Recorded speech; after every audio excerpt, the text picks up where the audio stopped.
오늘 우리에게 주시는 하나님 말씀은 사무엘하 6장 16절에서 23절 말씀입니다. 여호와의 궤가 다윗성으로 들어올 때에 사울의 딸 미갈이 창으로 내다보다가 다윗 왕이 여호와 앞에서 뛰놀며 춤추는 것을 보고 심중에 그를 업신여기니라. 여호와의 궤를 메고 들어가서 다윗이 그것을 위하여 친 장막 가운데 그 준비한 자리에 그것을 두매 다윗이 번제와 화목제를 여호와 앞에 드리니라.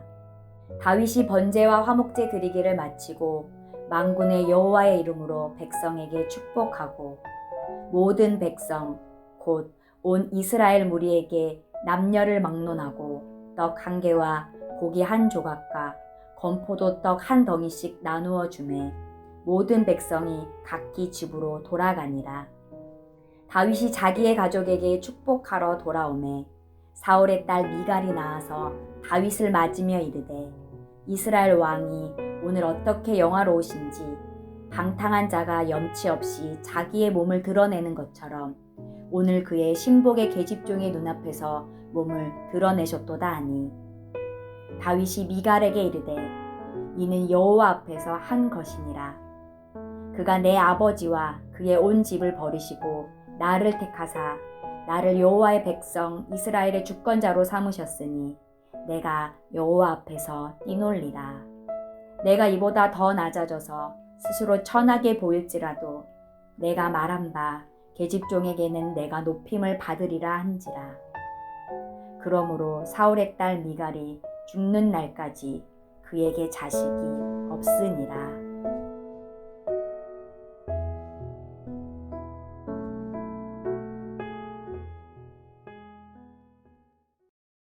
법궤를 운반하는 행렬은 처음부터 끝까지 축제 행렬이었습니다. 다윗과 이스라엘 온 족속은 온갖 악기를 동원해 여호와 앞에서 연주했습니다. 법궤 운반 행렬이 예루살렘에 가까이 이르자 다윗은 법궤 앞에서 힘을 다해 춤을 추기까지 했습니다. 다윗과 온 이스라엘은 목소리와 나팔 소리로 즐거움과 기쁨을 마음껏 표현한 것입니다. 그런데 이 기쁨의 예배에 참여하지 못하는 한 사람이 있었습니다. 바로 다윗의 아내인 미갈입니다.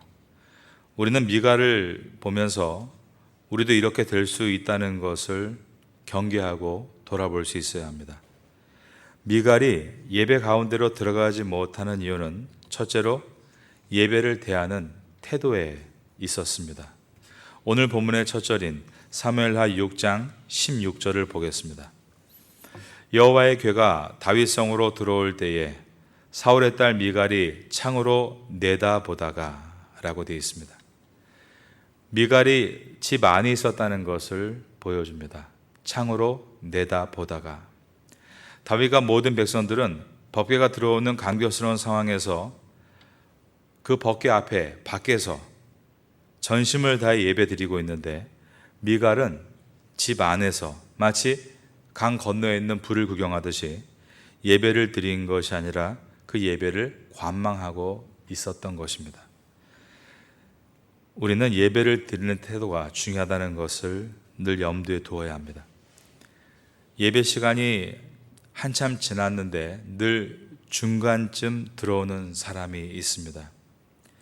직장에서는 옷을 단정하게 입으면서 교회 올 때는 집에서 입는 옷 비슷하게 아무거나 입고 앉아있는 사람도 있습니다. 뭐 그런 외형적인 것이 절대 예배의 조건이 될 수 있다는 것은 아닙니다. 그러나 겉으로 드러나는 모습이 나의 태도를 보여준다는 것은 분명하다라는 말입니다. 너무 뒷자리에 앉을 때에도 자칫 예배 속으로 들어가지 못하고 관망하게 만들기도 합니다. 제가 지금까지 여러 전도사님들을 봐왔는데 보통 전도사님들이 뒤에 앉게 됩니다. 왜냐하면 뒤에서 행정적으로 갑작스러운 일을 대비하기 위해 섭니다. 불을 켜거나 마이크의 볼륨을 만진다거나 앞에 설교자의 필요를 즉각 눈치를 채고 대응하기 위해 서입니다. 그런데 자칫하면 예배를 관망할 수 있는 자리가 됩니다. 성도님 가운데도 뒤에 앉아서 여러 가지 일을 하는 분들도 있는데 늘 조심해야 합니다. 절대 필요 이상으로 움직이지 않겠다라고 스스로 작정해야 합니다. 움직이면서도 설교를 들을 수 있지만 설교를 들으러 오는 것은 아니고 우리가 지금 하나님 앞에 예배를 드리고 있는 것이기 때문입니다. 미갈이 왜 이토록 예배 안으로 들어오지 못하고 겉돌고 있는가? 그 이유 가운데 두 번째로 부모의 영향 때문입니다. 오늘 본문 16절을 보면 성령의 감동을 입어 기록된 이 사무엘서는 미갈을 다윗의 아내라고 소개하지 않고 사울의 딸이라고 소개하고 있습니다. 이것은 여호와의 궤를 중요하게 여기지 않았던 사울의 왕의 영향을 받았다는 것을 보여주기 위해서입니다. 그러니 우리가 예배를 잘 드려라 자녀에게 잔소리할 필요가 없습니다. 우리가 해야 될 일은 우리가 먼저 예배를 잘 드리는 것입니다.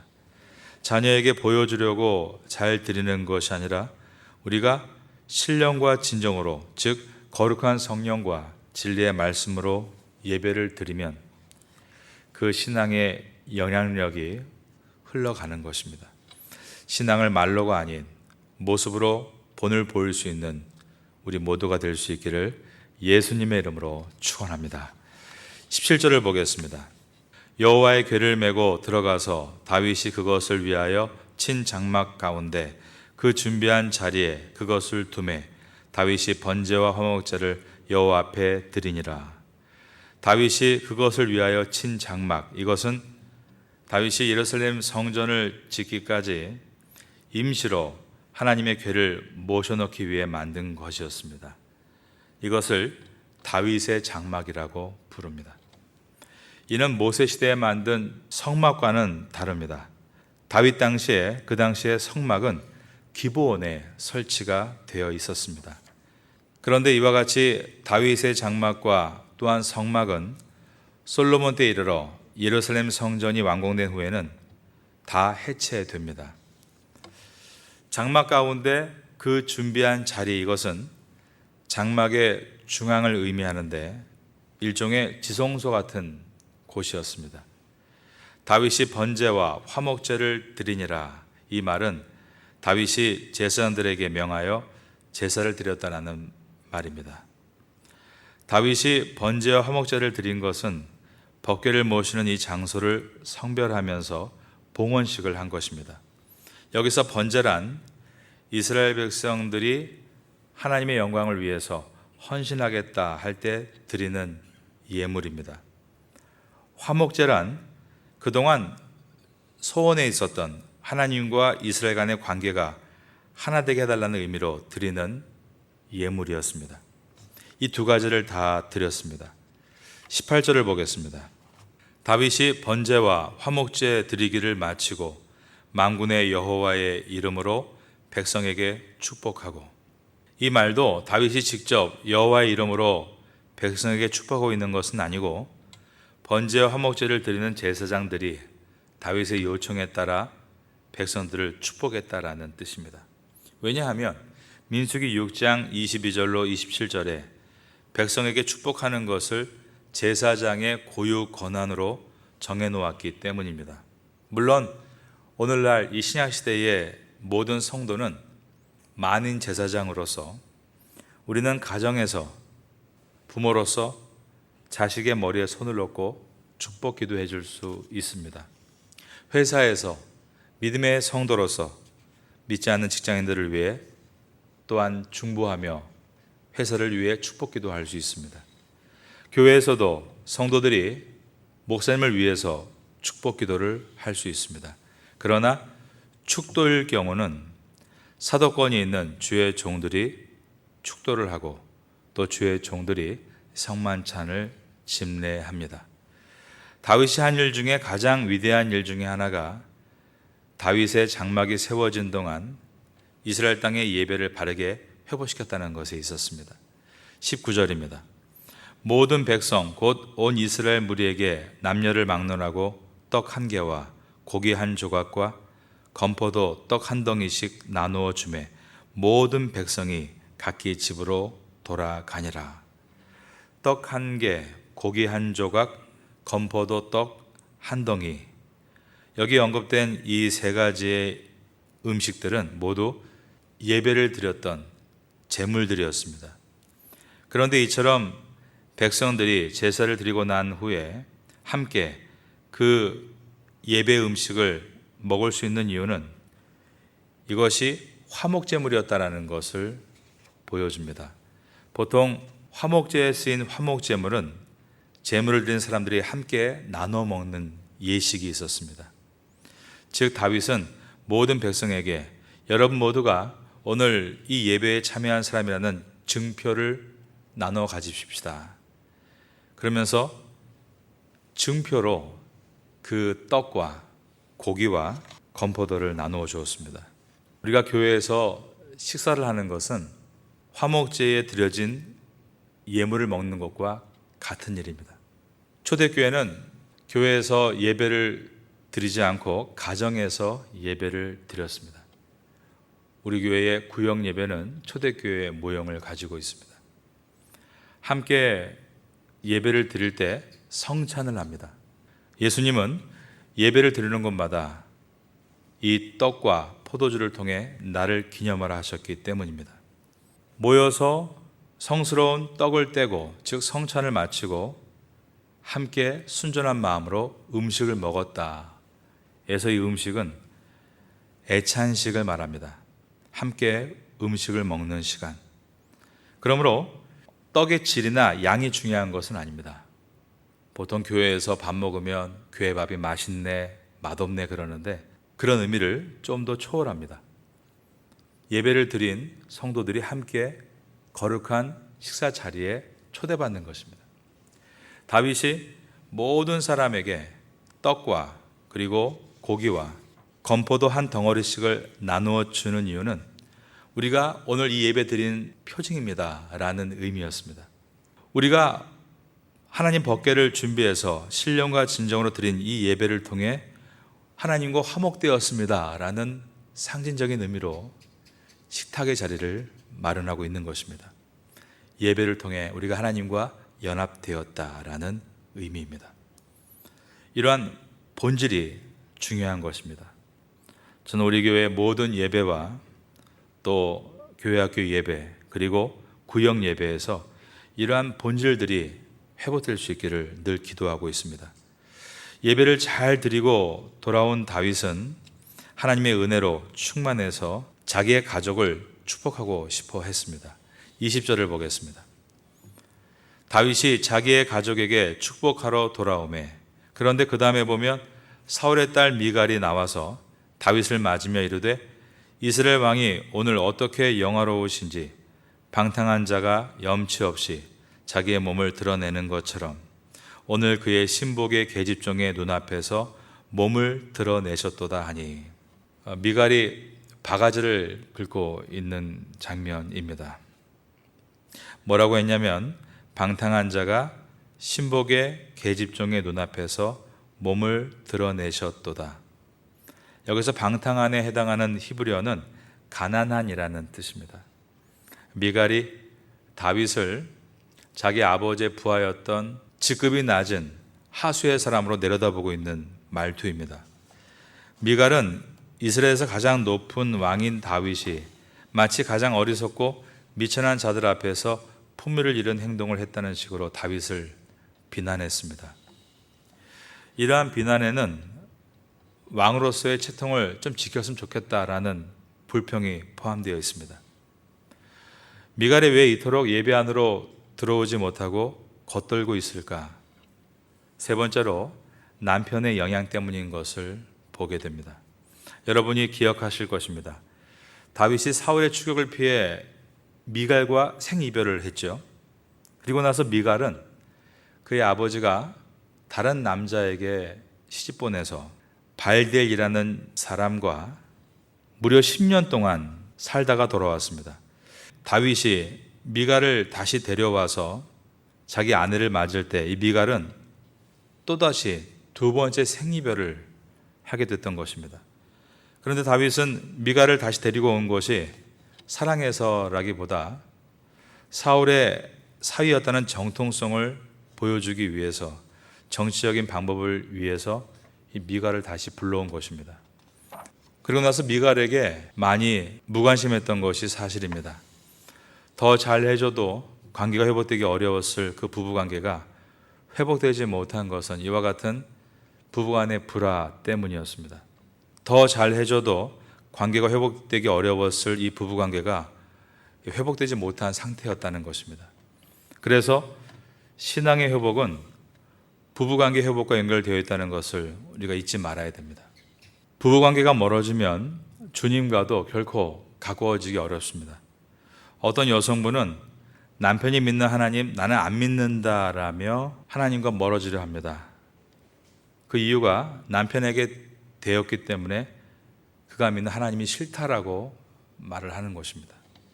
어떤 남성분은 아내가 가는 천당은 나는 함께 가지 않겠다라고 말합니다. 아내에 대한 못마땅함 때문에 아내가 믿는 하나님을 거부하는 남편들도 있는 것입니다.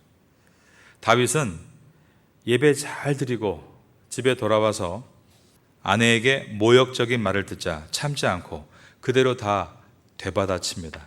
21절입니다. 다윗이 미갈에게 이르되 이는 여호와 앞에서 한 것이니라. 그가 내 아버지와 그의 온 집을 버리시고, 뼈아픈 말이죠. 나를 택하사 나를 여호와의 백성 이스라엘의 주권자로 삼으셨으니 내가 여호와 앞에서 뛰놀리라.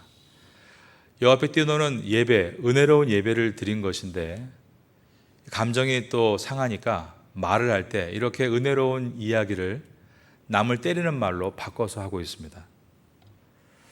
우리는 이런 것들을 항상 경계해야 합니다. 은혜로운 말을 하면서 그 말을 가지고 남을 때리려 하는 말들 말입니다. 이것을 보면 성경이 얼마나 솔직한지를 알게 됩니다.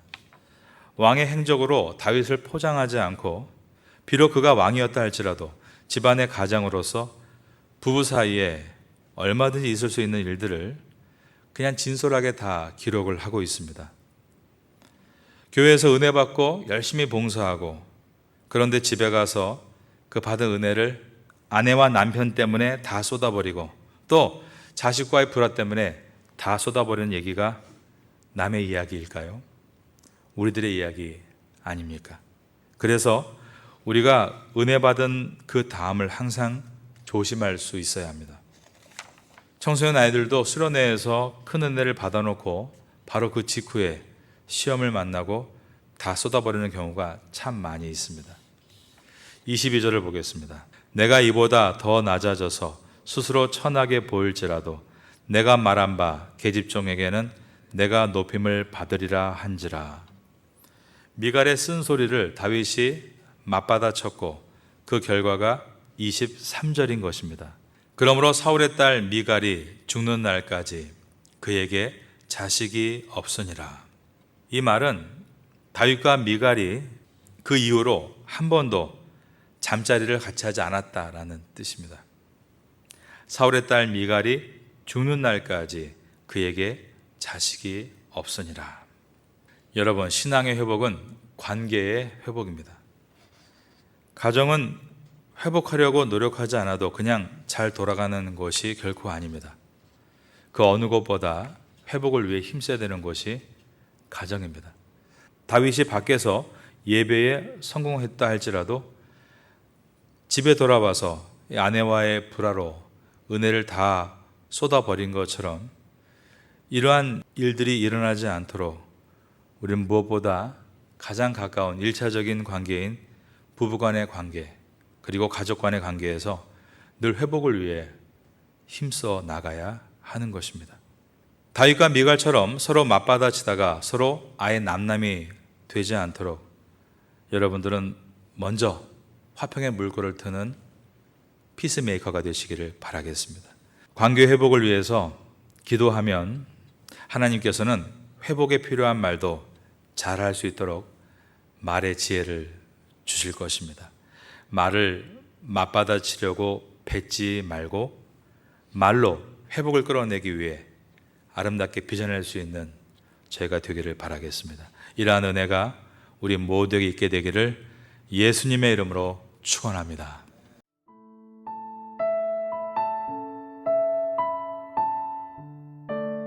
지금은 함께 기도하는 시간입니다.